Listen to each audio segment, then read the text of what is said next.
Oi, gente, tudo bom? Meu nome é Akane, eu tô aqui com a. Luísa, gente. Nós somos repórteres da Agência e nós hoje estamos aqui com o Dr. Daniel, que é um psiquiatra conhecido pela sua abordagem humanizada e investigativa, focada não apenas na identificação dos sintomas, mas também pela compreensão do contexto em que eles surgem. Ele é PhD pela Escola Paulista de Medicina da Universidade Federal de São Paulo e é professor convidado da disciplina de psiquiatria na Unifesp, e atua como pesquisador também. E a gente produziu uma matéria sobre o autodiagnóstico, né, de doenças mentais, nos jovens, e a gente hoje vai bater um papo sobre isso. Primeiro eu gostaria de te perguntar como funciona assim, o seu dia a dia, os seus atendimentos no geral. Tá certo. Olha, os meus atendimentos, eles ocorrem aqui na clínica, né? Os pacientes, eles me buscam por motivos diversos. Então, hoje eu posso dizer que o maior volume mesmo de problemas que guiam os pacientes até aqui são problemas relacionados a sintomas depressivos e ansiosos. Em geral, atualmente, né, os meus quadros, né, eles são um pouco mais complexos. Os pacientes que me buscam são pacientes já com transtornos ali um pouco mais complicados, pacientes que já buscaram outros profissionais, que já fizeram outros tratamentos, que não estão tendo ali o sucesso ainda, né, esperado dentro do tratamento deles. Mas, enfim, como eu disse, né, a gente pega de tudo aqui. Tem também alguns transtornos um pouco mais diferentes, digamos assim, né, que surgem por aqui, transtornos psicóticos. Tem muitos casos também de TDAH, que eu acho que será um dos temas debatidos aqui dentro dessa temática. Enfim, Trazendo tudo isso, né, como o senhor avalia o estado da saúde mental dos jovens hoje em dia, né? Então, o senhor considera que os jovens estão mais ansiosos, estão mais depressivos? olha, tá complicado. Uhum. A geração Z, ela tá passando por um desafio e tanto ao longo desses últimos anos. É um extrato, né, da população que tem sofrido mais com sintomas depressivos, ansiosos e sintomas cognitivos também, tá? Tem estudos mostrando, né, que essa geração ela é mais suscetível ao desenvolvimento desses transtornos relacionados aí a sintomas depressivos, ansiosos, né, e cognitivos. Já abro um parênteses, né? Quando a gente fala em sintomas cognitivos, a gente está falando, né, de sintomas que acometem a atenção, por exemplo, dificuldade de concentração, né, dificuldade de foco, dificuldade de organização, de planejamento, etc. Mas o lado bom, né, para fazer um contraponto, é que essa geração ela é mais aberta ao cuidado em saúde mental do que gerações mais antigas. E qual que o senhor considera que é o principal problema do jovem que se autodiagnostica, né, pela internet, nesses vídeos que o senhor mesmo tinha falado, né, de internet, ciências analistas, ou pela inteligência artificial? Bom, autodiagnóstico é quando o indivíduo, ao entrar em contato com algum conteúdo sobre alguma condição patológica, ele mesmo se considera portador daquele transtorno ou daquela doença. Então, falando mais em termos práticos, é quando o indivíduo está lá na rede social, por exemplo, e aí ele vê um videozinho 5 sinais que você pode ter TDAH. E aí ele se identifica ali com 3, 4 sinais daqueles e a partir daquilo ali ele conclui que ele tem TDAH, tá? Então essa é uma vinheta clássica que a gente tem visto aí nesses últimos tempos de indivíduos fazendo autodiagnóstico através de conteúdos de redes sociais. Quando você cai nessa armadilha, vamos chamar assim, do autodiagnóstico, você corre sérios riscos, né? É, Primeiro que hoje em dia, infelizmente, existem formas escusas de se conseguir a medicação, né? E a gente tem visto muito, né, casos de pessoas que se autodiagnosticam com TDAH, por exemplo, e que vão atrás dos remédios para TDAH, né, dos psicoestimulantes.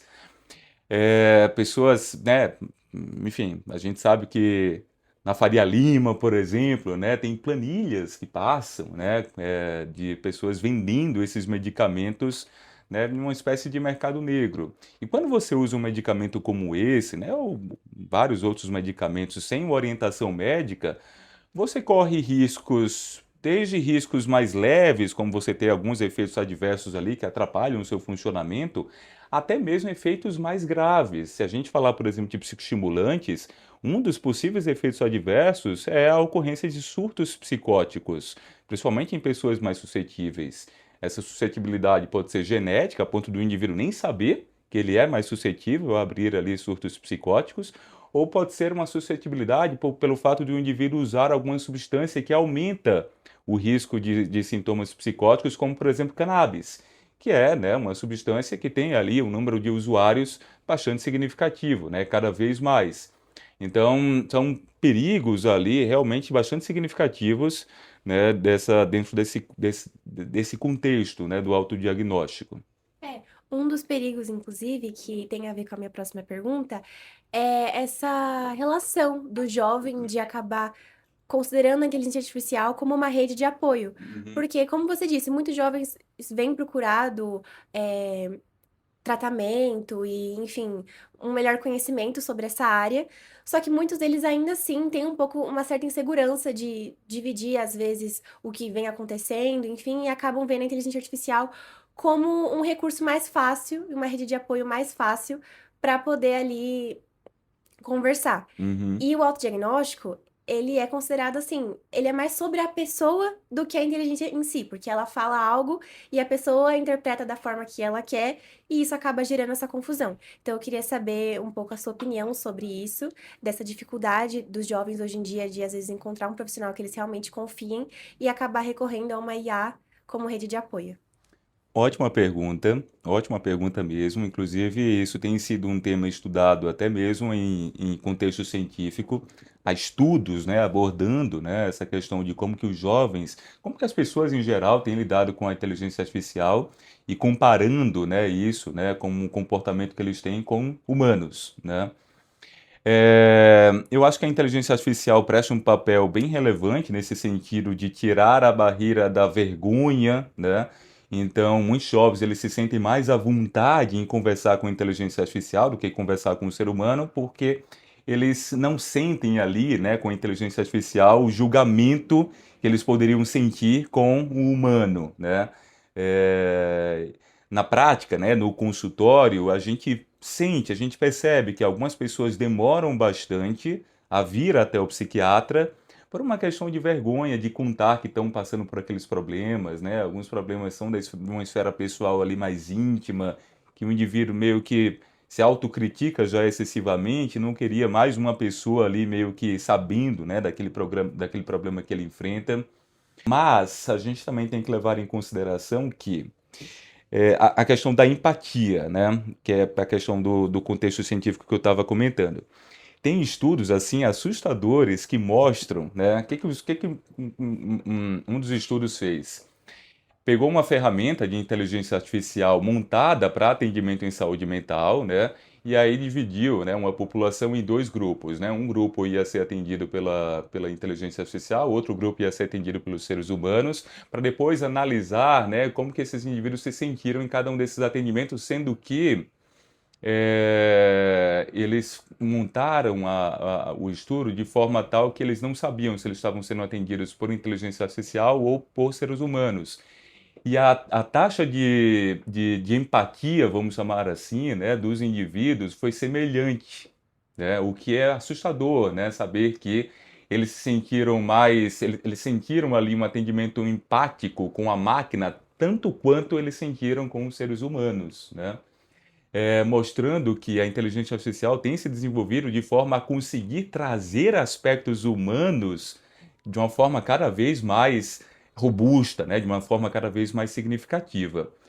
Porém, porém, as máquinas ainda não são dotadas de algumas habilidades essenciais quando a gente fala em cuidado de saúde mental, que é de ler nas entrelinhas, né? Porque quando você está falando com uma máquina, você está digitando para ela, né? E ainda que você converse através do modo de voz, né? Que agora as inteligências são dotadas, né? Do modo de chat, você, ao falar com a máquina, ela transcreve o que você falou e ela vai analisar as linhas do seu discurso. Só que nós, psiquiatras, a gente vai além, a gente vai às entrelinhas, a gente vê nuances comportamentais, a gente vê como que o indivíduo está vestido, como que ele tá, como que está o autocuidado dele, como que ele se expressa enquanto ele conta aquilo, qual que é a vivência emocional que ele expressa enquanto ele traz aqueles conteúdos para a gente. E isso a máquina não consegue fazer. E ao não conseguir fazer isso, ela acaba, né, caindo numa vala aí bastante crítica do ponto de vista de perder a efetividade necessária para um diagnóstico verdadeiramente preciso e, consequentemente, para um tratamento que seja realmente resolutivo, principalmente para casos mais complexos. Eu gostaria também de te mostrar, né, porque a gente, ao fazer a reportagem e também como um dos conteúdos, né, para corroborar o que a gente estava dizendo, a gente simulou pacientes, né, pessoas que estavam se confessando ali para uma inteligência artificial. Então, eu mandei para o chat GPT, eu usei o chat GPT nesse teste, e eu mandei uma mensagem assim: eu nunca consigo realizar tarefas no prazo e costumo sempre procrastinar minhas atividades, né? Dizendo basicamente que eu achava que eu poderia estar com alguns sintomas que são socialmente, né, lidos como sintomas de TDAH. Uhum. E a resposta da IA foi: isso pode acontecer em pessoas com transtornos de déficit de atenção e hiperatividade, mas também pode estar ligado a ansiedade, estresse crônico, sobrecarga, sono ruim, depressão, perfeccionismo ou até burnout. E aí eu achei interessante, né? Gostaria de saber a sua opinião como profissional, mas o quão nocivo talvez seja esse diagnóstico simplório, sabe? Numa simples frase que eu mandei falando que eu tava desatento, tava sentindo que eu não conseguia ah, prestar atenção, né, e realizar as minhas tarefas do dia a dia, numa frase simples, a IA já me deu vários CIDs, né, já me deu vários transtornos que possivelmente eu posso ter. E Aham. como isso pode ser nocivo para, às vezes, um jovem que tá ali e precisa só daquele diagnóstico rápido, daquela resposta rápida para já concluir algo. É. Bom, sua pergunta abre várias camadas, né, digamos assim. Eu vou começar comentando acerca dessa questão do jovem precisar de uma resposta fácil, né, de uma resposta rápida. Essa é uma das coisas que faz com que a geração Z seja mais suscetível a esse problema de autodiagnóstico, de ser sugestionável ali, né, por conteúdos que vêm em redes sociais ou inteligência artificial, tá? É uma geração que, de certa forma, foi moldada num ambiente em que as coisas acontecem mais rápido, né? As soluções, elas são mais rápidas, as respostas também são mais rápidas. Os conteúdos são mais curtos, né? São mais condensados. Então, isso acaba fazendo com que, né, elas acabem sendo mais suscetíveis a esse problema, né? De buscar respostas, diagnósticos, né? E assimilar esses diagnósticos e respostas como sendo verdades, né? A questão da busca lá, né, através de sintomas na inteligência artificial, ela traz um outro problema, né, que é a questão do viés de confirmação. Então você vê um conteúdo, por exemplo, na rede social, e aí você se identifica com aquilo, e aí você pega e vai para uma próxima etapa, que é conversar com a inteligência artificial. Então vamos aprofundar o que eu vi lá na rede social com, né, a máquina, né? Que convenhamos, a inteligência artificial está cada vez mais inteligente, né? E aí, eis que, né, nessa simulação que você fez, a primeira coisa que a inteligência artificial te responde é: isso pode ser TDAH. A partir daí, você se identificou então no conteúdo da rede social e já teve ali no início da resposta da inteligência artificial, de novo, TDAH, né? A partir daí, você já está muito mais próximo de concluir que você realmente tem TDAH. E aí, no decorrer da conversa que você tem ali com a inteligência artificial, você vai cada vez mais, né, confirmando essa crença que você desenvolveu. Até porque o algoritmo, né, da inteligência artificial, ele é construído, né, para que a conversa seja envolvente, né? Então você vai perguntar: e se eu te falar também que esses meus sintomas, eles estão me acometendo há muito tempo já, e que por causa disso eu cheguei até a perder um ano na faculdade, etc e tal. Aí ele vai meio que: sendo assim, né, as chances de você ter TDAH são ainda maiores e tal, papapá. Só que, aí a gente chega em uma outra camada disso que você me trouxe. Bom, quando você leva sintomas como, lá para a inteligência artificial, eu estou com desorganização, eu tenho dificuldade para me organizar, estou com dificuldade para me concentrar e eu procrastino muito, tá? Esses três sintomas, por mais que possam ser sintomas ali de TDAH, por mais que eles possam realmente estar inseridos num contexto do TDAH, eles podem ser muitas outras coisas. Por isso que a própria IA, né, quando te respondeu, falou, né, pode ser isso também. Porque, de fato, esses três sintomas, eles podem ser sintomas de vários transtornos psiquiátricos. Eles podem estar presentes em episódios depressivos, eles podem estar presentes em transtornos de ansiedade, eles podem estar presentes no burnout, como você viu, e eles podem, muitas vezes, não fazerem parte de nenhum transtorno mental. Eles podem simplesmente serem sintomas transitórios, circunstanciais, a situações de vida, né, que exigem mais ali da sua capacidade cognitiva e acabam, né, por alguma sobrecarga, gerando essas dificuldades, esses sintomas, tá? Tem acontecido alguma vez de algum paciente chegar aqui, não com um autodiagnóstico, mas assim, com uma mínima noção de que, eu tenho esses sintomas, então provavelmente já tenho isso, e eu vim aqui para saber o que eu posso fazer para melhorar. E como você mesmo disse, não existem só esses transtornos, porque as pessoas elas tendem a se limitar à depressão e ao TDAH, e existem vários Uhum. outros transtornos e várias outras situações e casos específicos. Então eu ia te perguntar isso e mais ou menos como você faz para guiar o paciente nessa situação.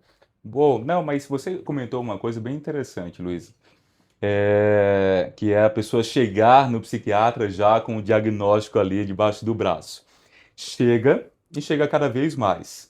E a gente tem visto também pacientes que eles não chegam já falando que tem um diagnóstico, mas fica bem evidente que eles já têm ali o diagnóstico na cabeça, que eles trazem ali, né, uma lista de sintomas, né, que eles organizaram, às vezes escreve ali no celular e tal, meio que direcionando para aquele diagnóstico.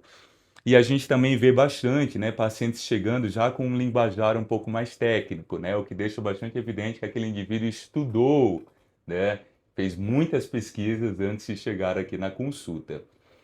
E aí eu até brinco, né, com os colegas, né, principalmente também com psiquiatras mais jovens, né, alunos, né, às vezes quando eu dou aula, né, lá na escola, falando, olha, o médico hoje em dia tem um desafio ainda maior, né, porque assim, o paciente, ele chega já muito letrado sobre a patologia.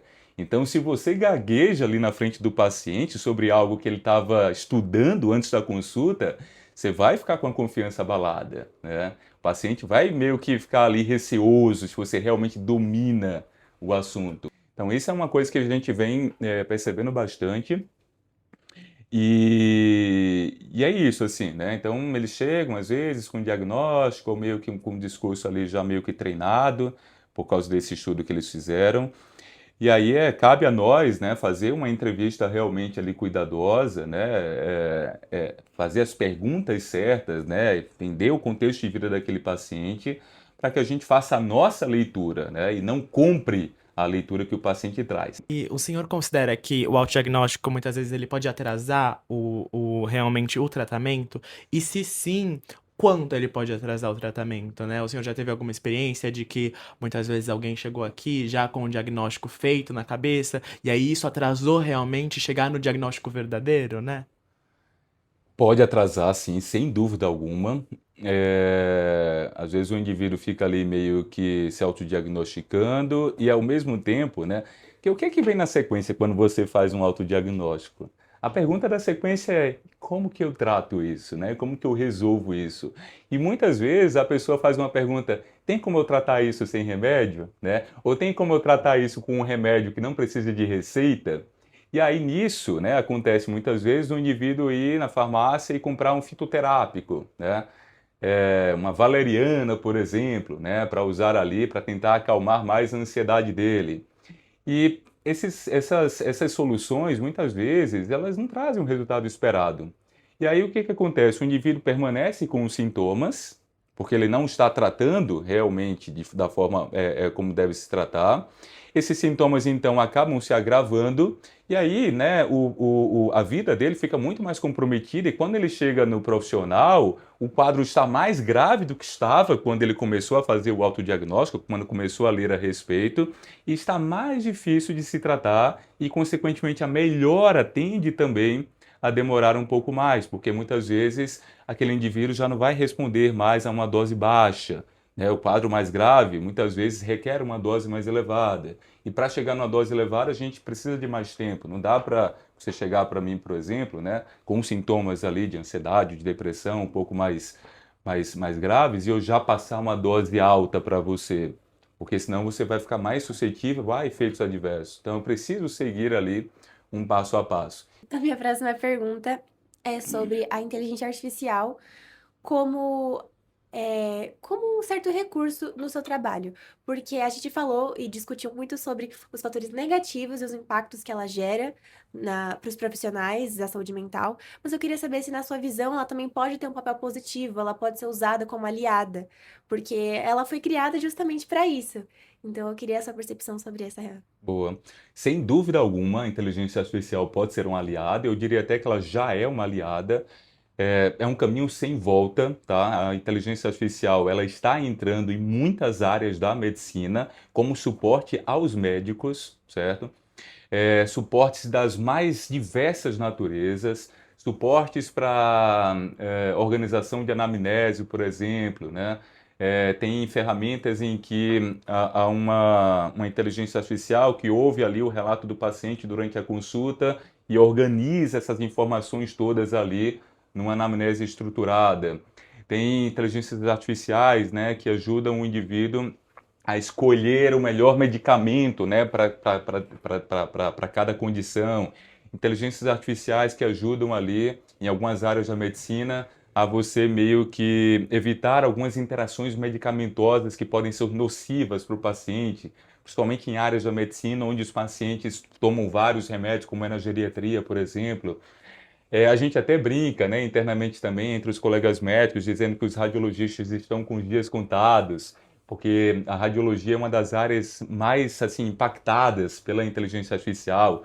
Os modelos, né, de análise de imagens, né, de análise de padrões, né, têm crescido bastante dentro do ramo lá da radiologia, né, da máquina conseguir ler ali as tomografias, por exemplo, e identificar, né, se há alteração ou não, né? E aí fazer uma triagem, depois um sênior ali, um radiologista humano sênior, né? Depois fazer ali o cara crachá ali, né? Fazer uma revisão final, etc.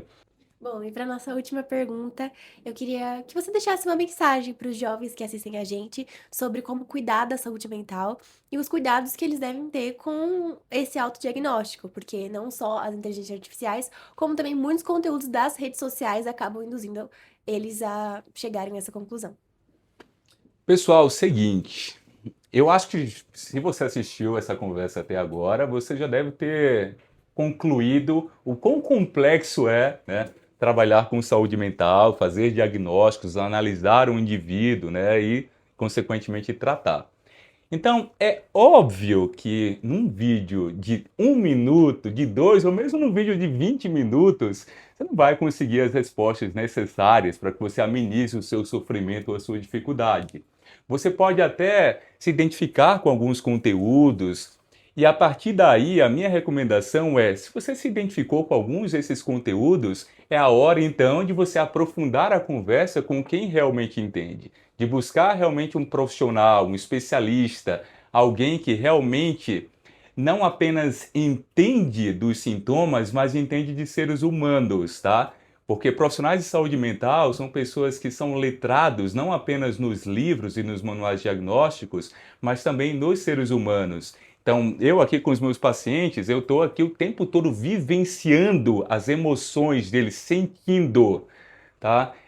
E não apenas ouvindo ou lendo, né, os relatos, tá? Então, assim, eu acho que os conteúdos de saúde mental, eles são relevantes e foram relevantes no sentido de abrir o olho da população, e aproximar mais a população desse tema, né, derrubar o estigma, né, fazer com que a gente tenha ciência de que é um problema, infelizmente, hoje da nossa sociedade, que a gente precisa ficar atento a isso, a gente precisa se cuidar, tá?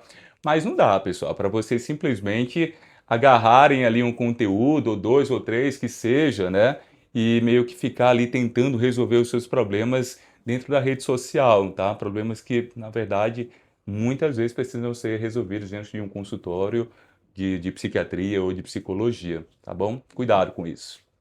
Então é isso. Muito obrigada, Daniel. Foi muito legal o nosso bate-papo. E para você aí que está assistindo a gente, caso você queira ler mais matérias ou reportagens de jovens feitas para jovens, é só você entrar na plataforma da Agência, que lá você vai encontrar várias outras como essa.